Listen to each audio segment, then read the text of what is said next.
MES performing आर्ट्सच्या पेजवरून मी अंजली मालकर आपले सर्वांचे स्वागत करते.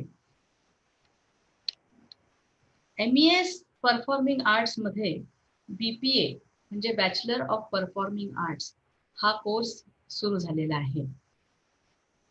शैक्षणिक अभ्यासक्रमामध्ये संगीत हा विषय या परफॉर्मिंग आर्ट्स मध्ये शिकवला जाणार आहे.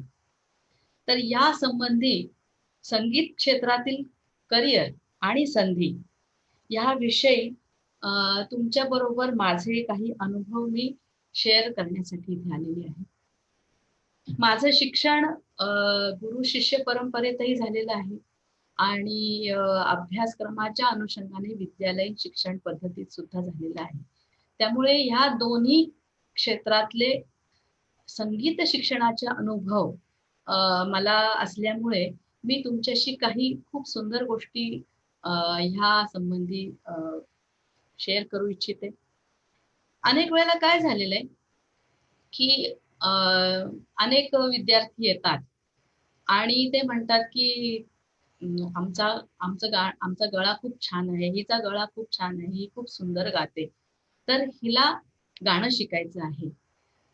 अनेक वेळेला ह्या पण गैरसमजात्मक निर्माण होतं की आपल्याकडे पदवी शिक्षण घेणे म्हणजे सिने संगीतातली गाणी शिकणे अशा प्रकारचा खूपच मोठा समज घेऊन अनेक विद्यार्थी येतात आणि मग त्यांचं कुठेतरी भ्रमनिरास होतो. मुख्य म्हणजे काय आहे की गाणं म्हणणे ही एक खूपच नैसर्गिक क्रिया आहे. हा संवाद असतो. तर गाणं म्हणताना सहजपणे आपण गाणं म्हणणे आणि अनेक गायनातले बारकावे कळून त्या कलेचा संपूर्ण अभ्यास करून गाणं म्हणणं ह्या दोन गोष्टींमध्ये खूप मोठा फरक असतो. हा फरक अनेक विद्यार्थ्यांच्या लक्षात येत नाही. त्याच्यामुळे त्यांना असं वाटतं की शिक्षण न घेता सुद्धा आपण खूप चांगलं गाणं म्हणू शकतो. तर मला असं वाटतं की ह्या दोन्ही गोष्टी फार आवश्यक आहेत. पदवी शिक्षण घेताना आपण त्याचा संपूर्ण अभ्यास करत असतो. त्या कलेचा एक विषय म्हणून अभ्यास करत असतो. कला ही केवळ मनोरंजनासाठीच नाही, तर तुमची संवाद क्षमता ही वाढवण्यासाठी सुद्धा उपयोगी पडते. त्या अर्थाने संगीत शिक्षण हा एक खूप मोठा भाग ठरू शकतो. ह्या लॉकडाऊनच्या काळामध्ये जेव्हा आयसोलेशनची लेवल सगळेजण आपापल्या घरात बसलेले आहात आणि संवादाला आपल्याकडे कुठलाही प्लॅटफॉर्म फिजिकल प्लॅटफॉर्म अवेलेबल नाही, तेव्हा आपण अशा प्रकारच्या संवादाचं महत्व हे आज आपल्याला नक्कीच कळालेलं असणार आहे. मनुष्य संवाद, एकमेकांशी असलेला संवाद हा किती महत्वाचा आहे, हा आपल्याला किती मोठी ऊर्जा देतो आणि जगण्याची शक्ती देतो हे आपण आजच्या काळात अनुभवतो आहोत. संगीत हा आता विषय जेव्हा आपण म्हणतो आहोत तेव्हा संगीत शिक्षणामध्ये करिअर होऊ शकतं का? तर निश्चितच होऊ शकतं.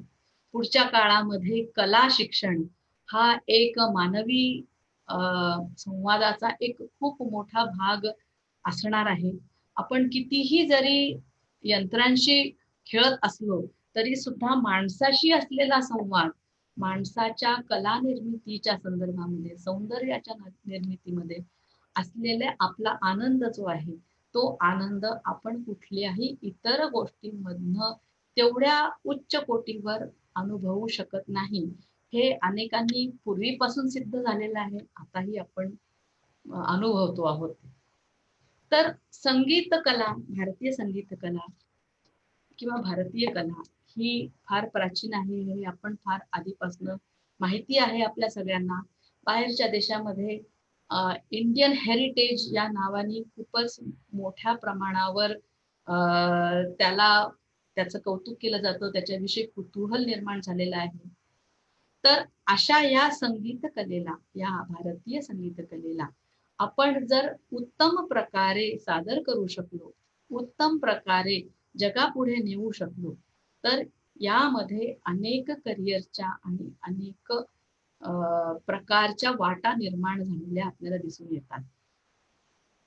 पूर्वीच्या काळात कसं होतं की संगीत शिक्षण गुरुकुल पद्धतीचं होतं, एकाला एक होतं. पण आता आपल्याला अनेको प्रकारचे उपकरणं निर्माण झालेली आहेत, आपण वापरतो आहोत. त्याच्यातनं सुद्धा संगीत शिक्षणाचे वेगवेगळे आयाम जे आहेत हे आपल्याला मोकळे झालेले आहेत. दोन प्रकारांनी संगीताकडे करिअर म्हणून आपल्याला बघता येतं. एक आहे विशुद्ध कला म्हणजे विशुद्ध संगीत, प्युअर क्लासिकल म्युझिक, आणि दुसरं आहे ते उपयोजित म्हणजे अप्लाइड क्लासिकल म्युझिक. संगीत हा एक खूपच मोठा आणि खूपच व्याप्त अशा प्रकारचा विषय आहे. केवळ परफॉर्मिंग कला हा एक त्यातला खूप मोठा भाग असला तरी सुद्धा त्याच्याबरोबर उपजीविकेसाठी अप्लाइड म्युझिकचा भाग हा खूप मोठ्या प्रमाणात आजच्या समाजामध्ये वापरला जातोय. तर मला असं वाटतं की हे क्षेत्र खूपच विस्तारलेलं आहे आणि हे क्षेत्र जे आहे हे समाजाच्या सगळ्या स्तरावर आपल्याला वापरता येऊ शकतं. केवळ शहरात नाही, ग्रामीण भागात सुद्धा होऊ शकतं आणि जिल्हा स्तरावर होऊ शकतं, आंतरराष्ट्रीय पातळीवरही आपण त्याचा वापर करू शकतो. इतकं हे क्षेत्र आता विस्तारलेलं आहे. तुम्हाला मी थोडक्यात प्रत्येक क्षेत्रात असणाऱ्या संधींची मी तुम्हाला एक थोडक्यात ओळख करून देते. परफॉर्मिंग आर्ट तर ही आहेच आहे. परफॉर्मन्सेस बरोबर जर अभ्यासाची जोड मिळाली तर त्याच्यामध्ये अनेको प्रकारच्या छोट्या छोट्या वाटा तयार होतात की ज्या स्वतःला आपल्याला एक युनिक अशा प्रकारच्या बनवतात. त्याच्यामध्ये तुम्हाला शास्त्रीय संगीताचे परफॉर्मन्सेस तुम्ही सगळेच जण बघता आहात की तो एक भाग आहे. त्याच्यामध्ये क्लासिकल म्युझिक प्रेझेंटेशन जो अत्यंत चॅलेंजिंग आहे, कारण तो परफॉर्मिंग आर्ट त्याच्यासाठी प्रचंड मोठा रियाजाचा भाग असतो आणि चिंतनाचा भाग असतो, गुरुकडे शिकण्याचाही भाग असतो. तर तुम्हाला त्यात तो एक अत्यंत सूक्ष्म प्रकारे एक वेगळं दालन उघडतो जो तुम्हाला मनोव्यापाराकडे सुद्धा नेतं आणि एंटरटेनमेंटकडे नेतं. तर तो एक झाला क्लासिकल म्युझिकचा. त्याच्या बरोबरीने गझल, ठुमरी, भावगीत, भक्तिगीत अशा प्रकारच्या लाईट म्युझिक आपण ज्याला कॅटेगरीमध्ये म्हटलेलं आहे, त्या कॅटेगरीमध्ये सुद्धा याचा उपयोग होतो. हा भाग कसा असतो, हा मनोरंजनाचा भाग आहे, लोकरंजनाचा भाग आहे. तर याच्यामध्ये सुद्धा अभ्यासासाठी खूप मोठा असा विषय आहे. तर ह्या दोन्ही गोष्टींचा अभ्यास आपल्याला व्यवस्थित सिस्टमॅटिकली करता येऊ शकतो. त्याच्यामुळे आपल्या मधली जी अभिव्यक्ती आहे, एक्सप्रेशन आहे, ते अत्यंत फोकस्ड आणि अतिशय उत्तम प्रकारे आणि डार्टेड म्हणता येईल त्याला, नेमकं अशा प्रकारचं होऊ शकतं. तर हा झाला क्लासिकल म्युझिक. त्याच्यासाठी प्लॅटफॉर्म्स आपण म्हणत असू तर एकतर खूप मोठे मोठे प्लॅटफॉर्म्स आपल्याकडे आहेत क्लासिकल म्युझिकचे. जसे सवाई गंधर्व आपण हा एक प्लॅटफॉर्म म्हणतो. हा प्लॅटफॉर्म पुण्यामध्ये आहे. तसेच जिल्हा पातळीवर अनेक ठिकाणी छोट्या छोट्या कार्यक्रमांचे आयोजन नेहमीच होत असते. प्रत्येक जिल्ह्याच्या ठिकाणी, प्रत्येक शहराच्या ठिकाणी क्लासिकल म्युझिक आनंदाने ऐकणारा वर्ग आहे आणि हा वर्ग जर आपण टॅप करू शकलो तर आपल्याला अनेको आर्टिस्ट परफॉर्मर म्हणून आपल्याला ती संधी निश्चित अवेलेबल होते. भावसंगीताचे कार्यक्रम हे तर तुम्हाला माहितीच आहे, अनेक ठिकाणी होत असतात. छोट्या छोट्या मैफिली होत असतात, कुठेतरी एखादा करमणुकीचा कार्यक्रम चालू आहे त्याला जोडून भावसंगीताचा, सुगम संगीताचे कार्यक्रम होतात. आपल्याकडे सणवार असतात, सणवाराच्या निमित्ताने आपण अनेक स्टेज परफॉर्मन्सेस देत असतो. समजा रामनवमी आली तर रामायणातल्या गोष्टी असतात किंवा रामाचे आपल्याला अभंग असतात. दिवाळी आहे, दसरा आहे, अशा छोट्या छोट्या उत्सवांमध्ये सुद्धा आपण अशा प्रकारचे कार्यक्रम सातत्याने झालेले पाहतो आहोत. इथे आपल्याला स्वतःला प्रेझेंट करायची संधी मिळते आणि ही संधी आपण किती चांगल्या प्रकाराने वापरू शकतो हे आपण रियाज, नेहमीचा नित्याचा सराव आणि अभ्यास या दोन्ही गोष्टीतनं आपण तो साध्य करू शकतो. अभ्यास याच्यासाठी होतो की खूप लोक गातात, रामायण गाणारे खूपच लोक आहेत, पण आपलं रामायण गाणं जे आहे, आपण रामायणातली गायलेली गदी माडगुळकरांची गीतं असतील ती आपण किती सुंदरपणे आणि आपली म्हणून गाऊ शकतो हे त्या अभ्यासातून श्रोत्यांना सहजपणे कळू शकतं. हा झाला परफॉर्मिंग स्टेज परफॉर्मन्सचा भाग. त्याचबरोबरीने आकाशवाणी, दूरदर्शन अशा प्रकारची जी काही माध्यमं आहेत, या माध्यमांमधनं तुम्ही तुमचे परफॉर्मन्सेस करू शकता. आकाशवाणीचे ग्रेडेड आर्टिस्ट होणं हा एक बहुमान असतो.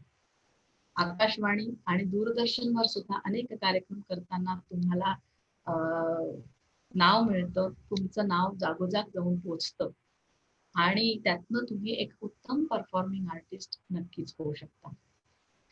अनेक सरकारी योजना असतात, जसे ICCR ची परफॉर्मिंग आर्टचं पॅनल असतं, तिथे तुम्ही त्यांची परीक्षा पास झालात की तुम्ही जगभर जाऊ शकता, देशभर जाऊ शकता.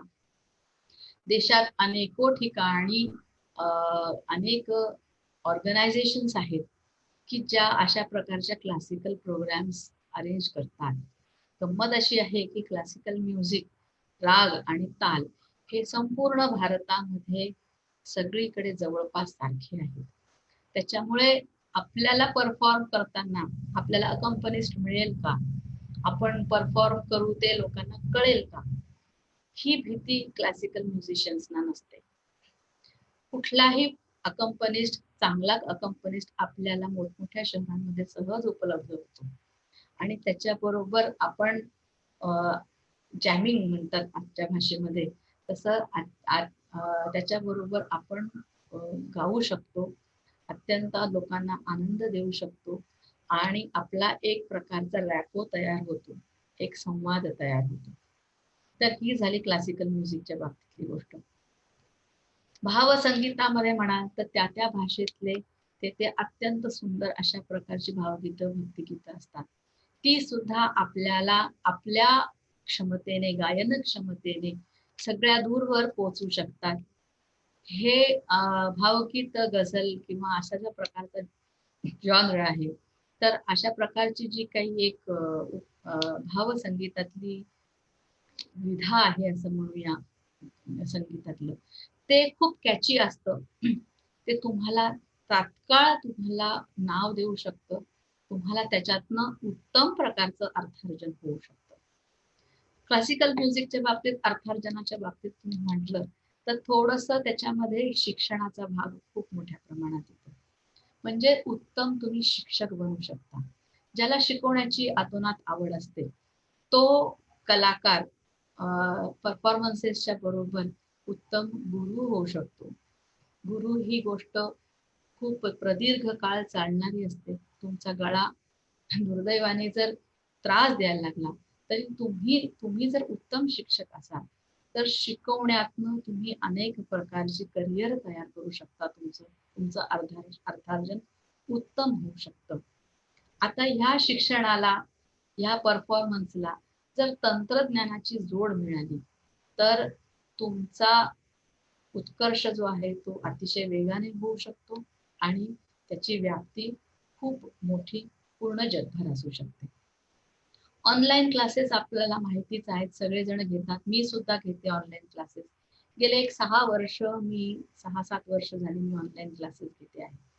परदेशातल्या विद्यार्थ्यांना शिकवताना एक शिक्षक म्हणून आपण कशा प्रकाराने आपली संस्कृती, आपली कला पोचवू शकतो, ह्याला सुद्धा अभ्यासाची जर जोड असेल तर तुम्ही उत्तम प्रकारे ऑथेंटिक असं आपण म्हणू शकूया, अशा प्रकारचं शिक्षण आपण सगळ्या लोकांना देऊ शकतो. ही एक तंत्रज्ञानाची गोष्ट झाली. आता त्याच्यामध्ये क्लासिकल म्युझिक मध्ये आपण पाहिलं तर परफॉर्मन्स आहे, रेडिओ आहे, टेलिव्हिजन आहे, ICCR पॅनल्स आहेत. सरकारी ठिकाणी, अनेक ठिकाणी आपल्याला क्लासिकल म्युझिकचे कार्यक्रम झालेले दिसून येतात. दुसरा भाग आहे तो अप्लाइड म्युझिक, आपण असं म्हणूया त्याला, उपयोजित कला. हा अत्यंत व्याप्त स्वरूपामध्ये आहे. समाजातल्या खूप मोठ्या भागामध्ये याचं काम सातत्याने चालू असतं. इंटरडिसिप्लिनरी विषय हा याच्यातला एक फार मोठा विषय आहे. इंटरडिसिप्लिनरी म्हणजे आपल्या संगीत कलेबरोबर इतर विषयांना जोडून केलेलं प्रेझेंटेशन, आपण त्याला इंटरडिसिप्लिनरी म्हणू शकतो. मग ह्याच्यामध्ये काय येतं, तर ह्याच्यामध्ये साहित्य येतं, ह्याच्यामध्ये तंत्रज्ञान येतं, ह्याच्यामध्ये मीडिया येतो, याच्यामध्ये निवेदनाचा भाग येतो, चित्रपट येतो, नंतर संगीत चिकित्सा येतो, योगाभ्यास येतो. असे अनेको उपविषय आपल्याला संगीताच्या बरोबर जोडता येऊ शकतात. अतिशय महत्वाचं म्हणजे कसे गंमत आहे की साहित्य हा संगीताशी इतका जोडलेला विषय आहे की आपल्या संगीतामध्ये साहित्याला खूपच मोठं स्थान दिलं गेलेलं आहे. मग त्याच्यात भाषा येईल. भाषेमध्ये काय येतं, हिंदी आहे, मराठी आहे, संस्कृत आहे. अशा प्रकारच्या भाषांमधली कविता, त्याच्यातली नाटक असेल, त्याच्यामधले इतर गेय प्रकाराशी जोडले जाणारे प्रकार असतील, अशा ह्या सगळ्यांना घेऊन आपल्याला एक उत्तम प्रकारचं प्रेझेंटेशन तयार करता येऊ शकतं. कालिदास आहे, हिंदीमध्ये आपल्याला सुमित्रानंदन पंत आहे, इंग्लिश सुद्धा आपल्याला वर्ड्सवर्थच्या कवितांचा आपण त्याच्यामध्ये वापर करू शकतो, त्याला एक चाल देऊ शकतो आणि ह्या चालीमधनं अनेको नवीन प्रकारचे कार्यक्रम तयार होऊ शकतात. त्याला थीम बेस्ड कार्यक्रमही आपण म्हणू शकतो. पावसाळा आला, वर्षा ऋतूचा कार्यक्रम सुरू होतो. वर्षा ऋतूच्या संदर्भामध्ये आपल्याकडे अत्यंत सुंदर सुंदर अशा कविता आहेत. बाभा बोरकरांची सुंदर कविता आहे, गडद निळे गडद निळे जलद भरून आले, शीतल तनु चपल चरण आणि लगन निघाले. त्यातलं जे अलिट्रेशन आहे, गडद निळे, हा जो नाद आहे, ह्या नादाला घेऊन त्याला एक सुंदरशी चाल लावून आपण पूर्ण बोरकरांचा कार्यक्रम संगीतमय बोरकर असा करू शकतो. इतक्या प्रकारचे कार्यक्रम आपल्याला वेगवेगळे कार्यक्रम ह्याच्यातनं होऊ शकतात. हिंदीमध्येही तसंच आहे. संस्कृत मध्ये सुद्धा अनेक पूर्वीच्या काळामध्ये काव्य होती, ती पद्यमय काव्य होती. एक तुम्हाला छोटासा अनुभव माझा सांगते मी. मॅथमॅटिक्सची कॉन्फरन्स होती, नॅशनल कॉन्फरन्स होती आणि मी जिथे पहिल्यांदा टीचर होते तेव्हा तिथल्या हेड ऑफ द डिपार्टमेंटनी मला सांगितलं की मॅडम अशी अशी कॉन्फरन्स आहे मॅथमॅटिक्सची, तुम्हाला 1 तासाचं एंटरटेनमेंट प्रोग्राम त्यांना द्यायचा आहे. ऑल ओव्हर इंडियाचे मॅथमॅटिशियन्स तिथे येणार आहे. अशा वेळेला मला असं वाटलं की आपल्या हेरिटेज, भारतीय संस्कृतीमध्ये असलेले अनेको सुंदर असे काव्य आहेत, त्या काव्याला घेऊन आपण कार्यक्रम करावा, पण त्याच्या बरोबरीने इंडियन म्युझिक काय असू शकतं ह्याचा एक थोडासा अनुभव त्या मॅथमॅटिशियन्सना द्यावा. त्यामुळे तेव्हा मी लीलावतीचा, भास्कराचार्य यांच्या लीलावतीचं पुस्तक काढलं. त्याच्यामध्ये शून्य ह्या विषयावर असलेला श्लोक आहे. तर ह्या श्लोकाला मी रागदारी संगीतामध्ये त्याची चाल लावली आणि ते मी प्रेझेंट केलं आणि ते प्रेझेंट करून त्या अर्थाने आपल्याकडे किती वेगवेगळ्या प्रकारचे म्युझिकल फॉर्म्स आहेत याचा 1 तासाचा असा एक वेगळा कार्यक्रम दिला की जो लोकांना अतिशय आवडला, मॅथमॅटिशियन्सना आवडला. ते म्हणे हम ऐसे सोच भी नहीं सकते कि हमारा जो श्लोक है जीरो के ऊपर, वो हम गा के आपको बता सकते हैं. अशा प्रकारचे वेगवेगळे कार्यक्रम आपल्याला डिवाइस करता येऊ शकतात. हा झाला साहित्याचा भाग. तंत्रज्ञानाचं सध्या अगदी महत्वाचा आहे. प्रत्येकाला तंत्रज्ञान थोडंफार तरी अवगत झालंच पाहिजे आपल्या विषयाशी संबंधित. म्हणजे याच्यामध्ये व्हिडिओ एडिटिंग येईल, ऑडिओ एडिटिंग येईल, छोटे छोटे तुम्हाला क्लिप्स तयार करता आले पाहिजे तुमच्या परफॉर्मन्सेसचे, ते तुम्हाला पाठवायचे असतात 4 ठिकाणी संधीसाठी म्हणून. तर तो एक भाग आहे. दुसरी गोष्ट, जर संगीताचा कान असलेला जर कलाकार असेल आणि तो जर माईक सिस्टीमचा जर उत्तम प्रकारे वापर करत असेल, तर त्याचं गाणं जे आहे हे अतिशय काय म्हणता येईल, इफेक्टिव्ह होतं. तुम्हाला जर माईकचा वापर नीट करता येत असेल तर तुम्हाला एक प्रकारचा कम्फर्ट गाताना येऊ शकतो. तर मला असं वाटतं की अशा प्रकारच्या छोट्या छोट्या गोष्टींचा सुद्धा स्किल्स जे आहेत हे ह्या अभ्यासाच्या दरम्यान आपण आत्मसात करू शकतो. तुम्ही जर माईक सिस्टीम घेऊन जाणार असाल आणि तुमचं उपजीविकेचं साधन म्हणून त्याचा वापर करणार असाल, तर तुम्ही गायन शिक्षणासाठी जो तुमचं जे कान तुम्ही जो तयार झालेला आहे तुमचा अतिशय सुरेल असा कान, तर त्याच्यामुळे सुद्धा तुम्ही माईक सेटिंग करताना त्या प्रकारच्या अँबियन्सचा तो फील तुम्ही घेऊ शकता. आणि जेव्हा तुमची माईक सिस्टीम जर खूपच चांगली असेल आणि तुम्ही जर जो इफेक्ट कलाकाराला पाहिजे आहे तो जर तुम्ही देऊ शकलात, तर तुमच्या गावामध्ये येणारा प्रत्येक कलाकार आवर्जून सांगेल की मला यांचीच सिस्टीम हवी आहे. कारण कलाकाराला सुद्धा स्वतःच सुंदर गाणं लोकांपर्यंत जावं असं वाटत असतं. आणि माईक हा त्या अर्थाने आरसा असतो. त्याच्यामुळे सुंदर गाणं पोचवणारा माणूस जर त्या गावामध्ये असेल तर 100% तुमची मोनोपोली तयार होऊ शकते. तंत्रज्ञानाचा दुसरा भाग आहे स्टुडिओ रेकॉर्डिंगचा. स्टुडिओ रेकॉर्डिंग मध्ये आता आम्ही पाहिलेलं आहे आणि पुढेला की स्टुडिओ रेकॉर्डिंग मध्ये जर नुसतंच तुम्हाला टेक्निकल ज्ञान असेल आणि तुम्हाला जर स्वराचा नादाचा कान नसेल तर उणं राहतं त्याच्यामध्ये. कलाकाराला कळतं की ह्याला किती कान आहे, मग तो कलाकार तुमच्या जागेवर बसतो आणि मग त्याला सांगतो की नाही तू असं कर, तू तसं कर, मग तू टोन असा दे तो तसा दे.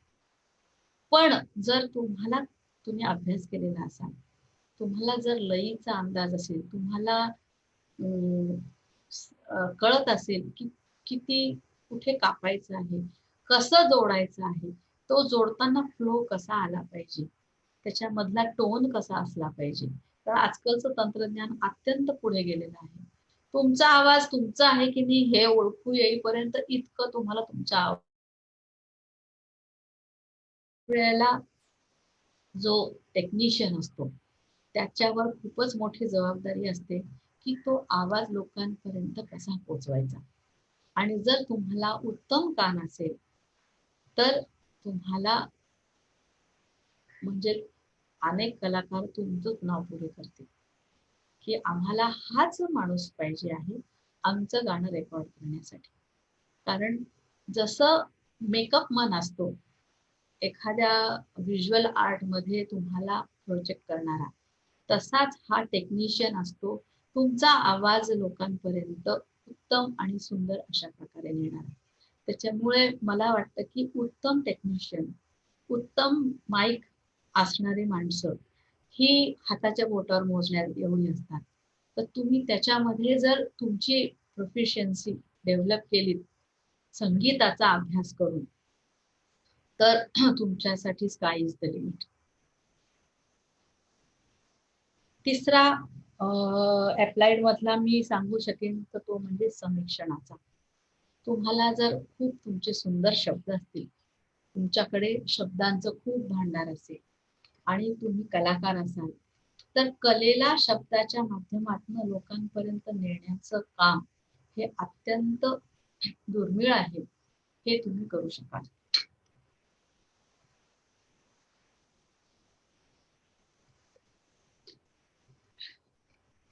आजकाल वर्तमानपत्रांमध्ये तुम्ही बघता एखादा कार्यक्रम झाला की त्याचं जे काही समीक्षण येतं. ते समीक्षण म्हणण्यापेक्षा ती माहिती असते. फलाना फलाना गायला, त्याच्याबरोबर हे अकंपनिस्ट होते, त्यांनी असं असं गाणं म्हटलं, हे राग म्हटले, ताल असा होता, वगैरे वगैरे वगैरे.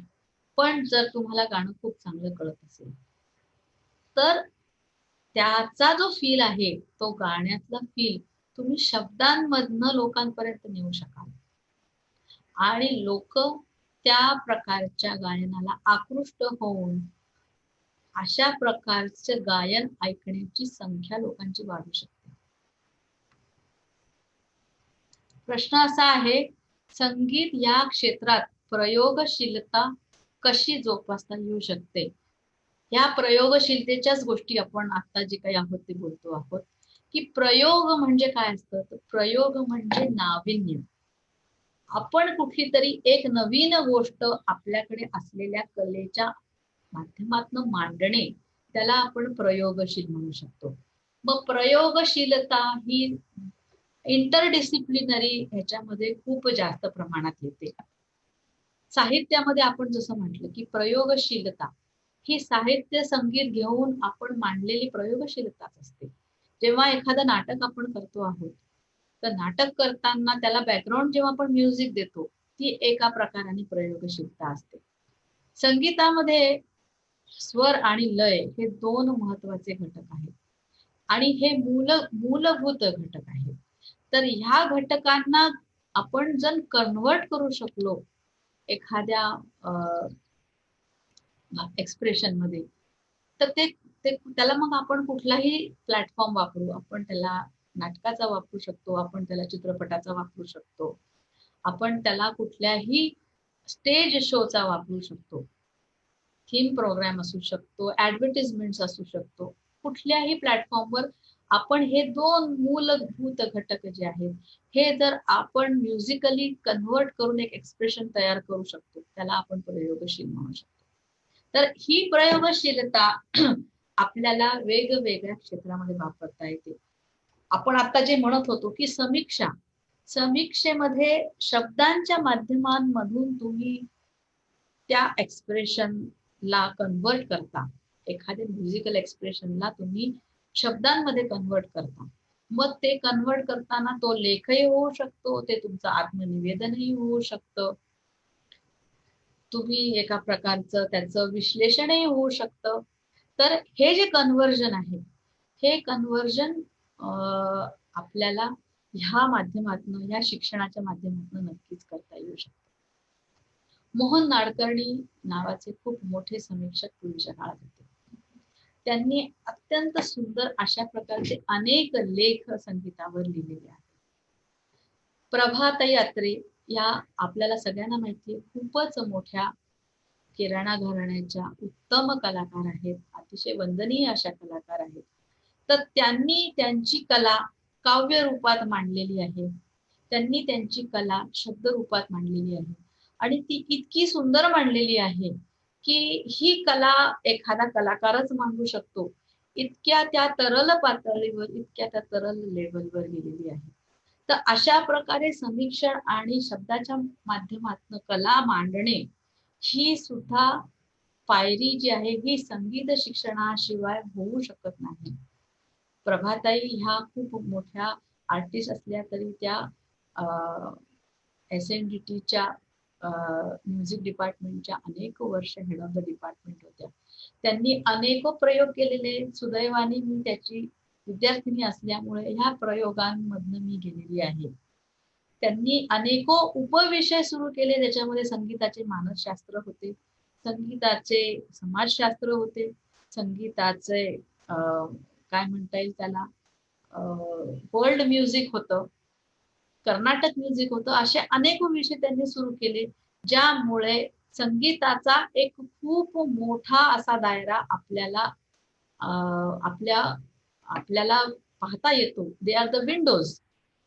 आणि ह्या विंडोज मधनं आपण जी निवडू, आपलं जे पॅशन तयार होईल, आपल्याला एखादा भाग आपला वाटेल, तिथे आपण जेव्हा तो भाग आत्मसात करू आणि पुढे जाऊ, तेव्हा आपला नक्कीच उत्कर्ष आहे, आपण त्याच्यामध्ये नक्कीच यशस्वी होऊ शकतो. त्याच्याविषयी माझ्या मनात तरी अजिबात दुमत नाहीये. संगीत समीक्षेनंतर निवेदन, आजकाल निवेदक खूप चांगले असणं ही फार गरजेची गोष्ट झालेली आहे. सगळ्यांनाच बोलता नाही येत, सगळ्यांनाच आपल्याला जे म्हणायचंय ते सांगता येत नाही. अशा वेळेला निवेदक जो असतो तो कलाकाराचं छोटस काम मात्र पूर्ण करतो. निवेदनाच्या मधून तो रसिक आणि कलाकार यांच्यामध्ये तो दुवा साधतो, तो मध्ये जोडण्याचं काम करतो, ब्रिज असतो तो. त्याच्यामुळे संगीत कलेविषयी त्याचा अभ्यास चांगला असेल, त्याला संगीत येत असेल, गाता येत असेल, त्याला त्याचा जो अनुभव आहे तो येत असेल, तर तो अत्यंत उत्तम आणि सुयोग्य निवेदन करू शकतो. निवेदनासाठी खूप बोललं पाहिजे असं काही नसतं, पण तुम्ही जे बोलता ते तुमचं अभ्यासपूर्ण असणं, लोकांना त्यातनं नवीन कळणं, त्या विषयाच्या अधिक खोलात लोकांना हाताला धरून घेऊन जाणे, हे काम निवेदकाचं असतं. आणि ते काम अजिबात सोपं नाही.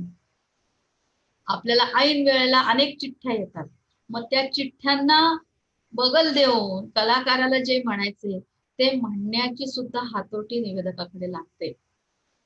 तर ही गोष्ट जी आहे, हे तुम्ही निवेदन हा एक अप्लाइडचा सध्या अतिशय लोकप्रिय अशा प्रकारचा व्यवसाय होऊ शकतो, हे मात्र आता आपल्याला लक्षात यायला लागलेलं आहे. चित्रपट हा तर फारच मोठा विषय आहे. संगीत शिकणारा जो असतो त्याला प्लेबॅक सिंगिंग हा एक खूप मोठा ॲव्हेन्यू ओपन आहे. त्याच्याच बरोबरीने प्लेबॅक सिंगिंग बरोबर कंपोजरला तर मरणच नाही. इतक्या प्रकारचे कॉम्पोजिशन्स आजकाल अवेलेबल असतात आणि पाहिजे असतात. नाटकांमध्ये पाहिजे असतात, चित्रपटांमध्ये पाहिजे असतात, बॅकग्राऊंड म्युझिकला पाहिजे असतात कॉम्पोजिशन्स. तना नन दिरदिर दिरदिर असं म्हणून तराण्यातली अक्षरं किंवा त्याचं जे म्युझिक आहे ते एक बॅकग्राऊंड म्युझिक म्हणून आपल्याला अनेक चित्रपटांमध्ये दिसतं. तसंच लय आणि स्वर यांना घेऊन मूड क्रिएट करण्याचा जी एक हातोटी असते ती संगीत शिकल्याशिवाय लवकर येऊ शकते. असे फार गिनेचुने कलाकार आहेत. क्वेश्चन आलेला आहे उत्कर्षाकडून, ma'am what all things should be included in riyaz. Riyaz is a very deeper word. In Riyaz, you should include practice of not only vocal cords but also of a brain and heart. Three things are to be compiled together in Riyaz. Riyaz, there are so many types of Riyaz, not just type. Hearing is also one of the large part of Riyaz. My Guruji used to tell me, if you can hear music properly, 40% or 50% of music you will be able to get. You will be proficient in 40% of music if you can hear properly. त्याच्यामुळे ऐकणं हा एक खूप मोठा रियाज आहे. आणि अशा प्रकारचे इंटरॅक्टिव्ह सेशन्स, डिस्कशन्स असतात. डिस्कशन्स मधनं तुमचं ब्रेन वर्किंग सुरू होतं. इंटरॅक्टिव्ह सेशन्स मध्ये तुम्हाला विचार करण्याला प्रवृत्त केलं जातं. तर हा एक खूप मोठा रियाज असतो. आणि ह्या रियाजातनं तुमचे वोकल कॉर्ड्स, तुम्हाला जे गायचं आहे ते फोकस त्याचा जो आहे तो अतिशय नेमका होऊ शकतो. हृदय म्हणता येईल तर ह्युमन रिलेशन्स याच्यातून हृदयामध्ये ब्लूमिंग जे म्हणतो आपण, आपल्या उत्तम व्यवहारातून, उत्तम विचारातून, आपल्या मनातल्या संवेदन, कलाकार हा अत्यंत संवेदनशील असतो. तर संवेदना आपल्या जागृत झाल्या की त्या संवेदनातनं आलेले जे एक ओलावा आहे तो आपल्या कलेतनं सादर होतो, आपल्या गायनातनं सादर होतो. त्याच्यामुळे मला असं वाटतं की रियाज is a 3-way process, not just one way, not just singing or practicing vocal cords but also brain and heart. अशा या 3 प्रकारांनी रियाज होतो. आपण पुढच्या ह्याच्याकडे जाऊया तर चित्रपट. हा विषय मी बोलत होते. तर चित्रपटामध्ये ऍडव्हर्टिजमेंट्स 3 मिनिटाची 2 मिनिटाची ऍडव्हर्टिजमेंट असते आणि त्याचं जे प्रॉडक्ट असतं ते तुम्हाला लोकांपर्यंत पोहोचवायचं असतं. आणि ते प्रॉडक्ट पोहोचवण्यासाठी जे म्युझिक तुम्ही देणार असता त्या म्युझिकचा तुमचा अभ्यास असल्याशिवाय, लय आणि तालाचा अभ्यास असल्याशिवाय किंवा म्युझिकचा अभ्यास असल्याशिवाय ते प्रॉडक्ट इफेक्टिव्हली लोकांपर्यंत पोहोचत नाही. वॉशिंग पावडर निर्माची जाहिरात आजही आपण अनेक लोक आनंदाने ऐकतो. ती इतकी कॉइन झालेली आहे वॉशिंग पावडर निर्माची किंवा टायटनची, ही इतकी कॉइन झालेली आहे. तर ते कुठेही म्युझिक सुरू झालं तरी आपल्याला कळतं की हे टायटनचं म्युझिक आहे. कुठेही सुरू झालं तरी हे निर्माचे आहे. हे इतक्या प्रकाराने म्युझिक जे आहे हे इतकं इफेक्टिव्ह माध्यम आहे. त्याच्यामध्ये तुम्ही जर करिअर करू शकला तर नथिंग लाईक दॅट. तुमचा दायरा खूप मोठ्या प्रमाणात वाढतो आणि हे सगळं तुम्ही अभ्यासाने साध्य करू शकाल याची मला पूर्णपणे खात्री आहे. त्याच्यानंतर अपकमिंग उपजीविकेचं साधन सध्या होऊ घातलेलं आहे ते म्हणजे आहे संगीत चिकित्सा, म्युझिक थेरपी. आपल्याकडे म्युझिक थेरपी खरं सांगितलं तर खूप प्राचीन आहे. आपल्या अनेक पुस्तकांमध्ये म्युझिक थेरपीच्या संदर्भात झालेल्या गोष्टींचा उल्लेख सापडतो, पण मधल्या काळामध्ये त्याचा एक सायंटिफिक ऍटिट्यूड आणि सायंटिफिक अभ्यास जो केला गेला पाहिजे होता तो बॅकसीटवर गेल्यामुळे तो विषय तसा अभ्यासात राहिला नाही. पण ह्या काळामध्ये त्याच्यावर प्रचंड प्रमाणात अभ्यास होतो आहे. कारण संगीत, हिंदुस्थानी संगीतामध्ये राग जो आहे, राग आणि रस, रस हा एक खूप मोठा फॅक्टर मानला गेलेला आहे. आणि त्यातनं मूड क्रिएशनच्या संदर्भामध्ये हायपोथेसिस एक तयार होत आहे आणि त्याचा उपयोग आपल्या डिप्रेशन किंवा सायकोलॉजिकल आपल्याकडे जे काही डिस्ट्रेसेस तयार होतात त्या अनुषंगाने वापर करण्याची गोष्ट ही वाढलेली आहे. सायकोलॉजिस्ट सध्या सगळ्या शाळांमध्ये सायकोलॉजिस्टची पद निर्माण झालेलं आहे. जर सायकोलॉजी बरोबर म्युझिक असेल तर सोने पे सुहागा असतं. कारण संगीत, नाद हा जो आहे, सूर जो आहे, सूर हा केवळ मनुष्यालाच नाही तर प्राण्यांना सुद्धा आकर्षित करून घेतो. हे आपण अनुभवलेलं आहे, हे सायंटिफिकली प्रूव्ह झालेलं आहे. त्याच्यामुळे तुम्ही बघाल की जी मुलं स्पेशल चिल्ड्रन असतात तर अशा प्रकारच्या मुलांच्या शाळांमध्ये संगीत हा एक महत्वाचा विषय असतो. ती मुलं शाळांमध्ये फार नादाला खूप स्वरांना अट्रॅक्ट होतात.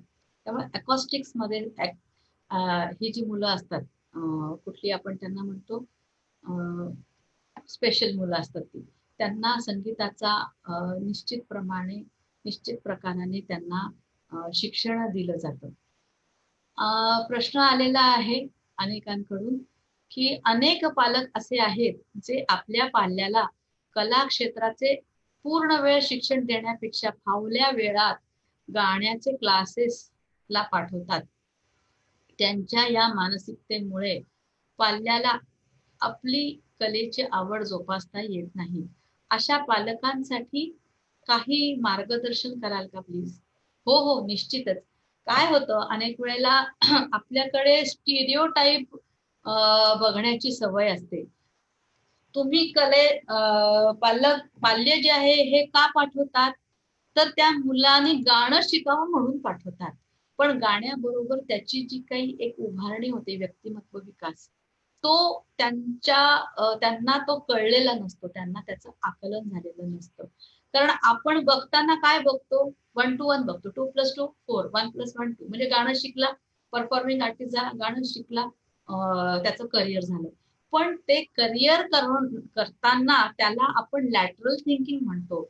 अशा प्रकारचं थिंकिंग डेव्हलप झालं की तो मुलगा करिअर निश्चित करणार, त्याला प्रचंड पैसे मिळणार, त्याच्या प्रचंड स्थैर्य येणार त्याच्यामध्ये, हे आलंच त्याच्या ओघाने. त्याच्यामुळे ही मानसिकता जी आपल्याकडे आहे, एक प्रकाराने आपण त्याच्याकडे खूप रिजिड थिंकिंग म्हणेन मी, की तुम्ही गाणं शिकायचं कशाला, तर त्या मुलांनी कुठे गायलं, इकडे तिकडे गायलाच तू फावल्या वेळात तर चालतं. पण त्याच्या त्या कलेमध्ये लॅटरल थिंकिंग जे आहे, आपण जे आता जे अप्लाइड थिंकिंगचे जे अप्लाइड कोर्सेसचे आपण जे विचार करतो त्याला लॅटरल थिंकिंग म्हणता येऊ शकतं.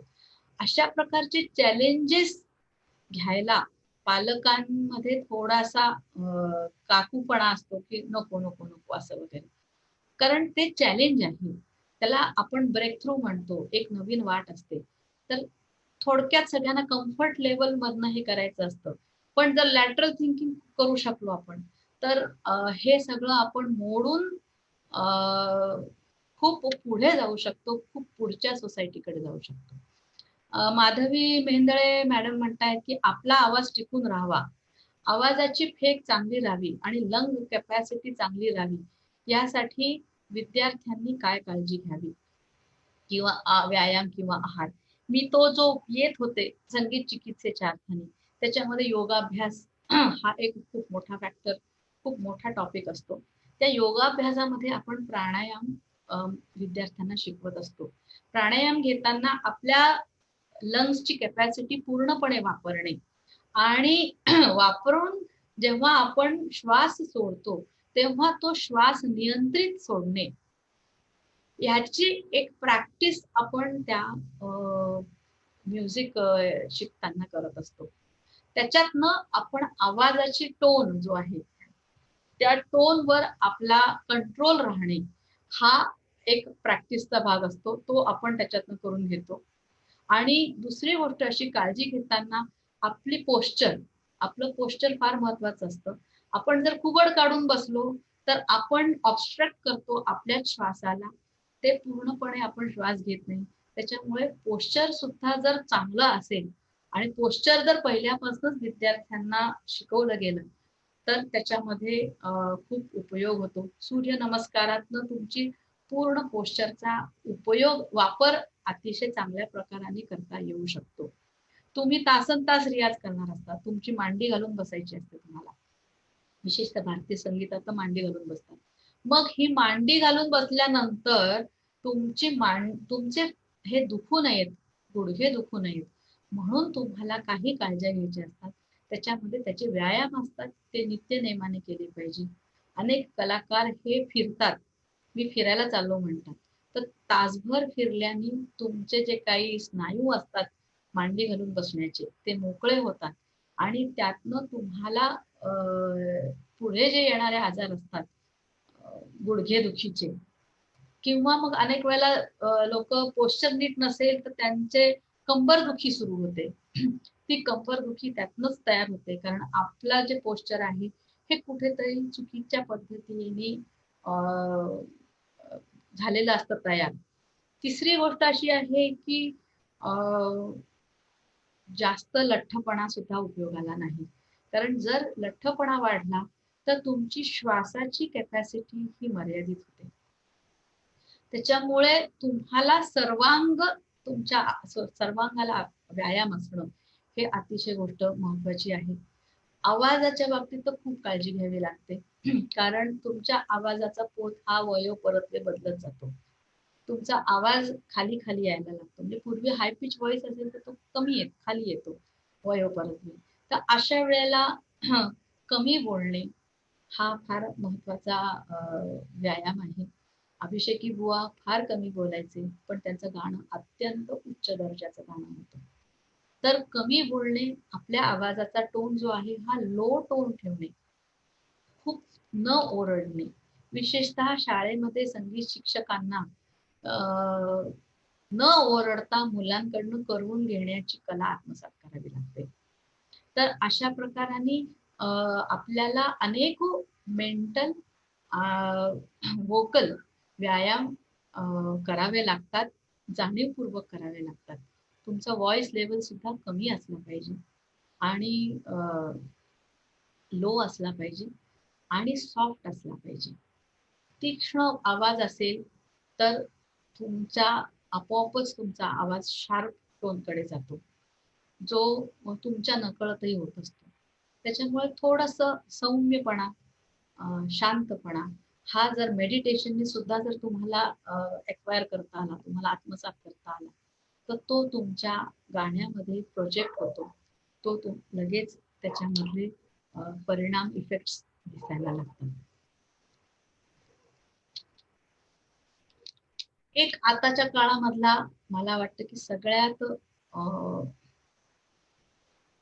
फार पुढच्या काळामध्ये सुद्धा उपयोगी पडेल किंवा होईल अशा प्रकारचं एक नवीन फील्ड तयार होत आहे. त्याला आपण कोलॅबोरेटिव्ह आर्ट म्हणूया. कोलॅबोरेशन म्हणजे 5-6 प्रकारच्या आर्ट फॉर्म्सनी एकत्र येऊन एक खूप मोठी अशी आर्ट फ्रेम तयार करणं. तर त्याच्यामध्ये नाट्य तर आहेच आहे, त्याच्या बरोबरीने नृत्य आहे, गायन आहे.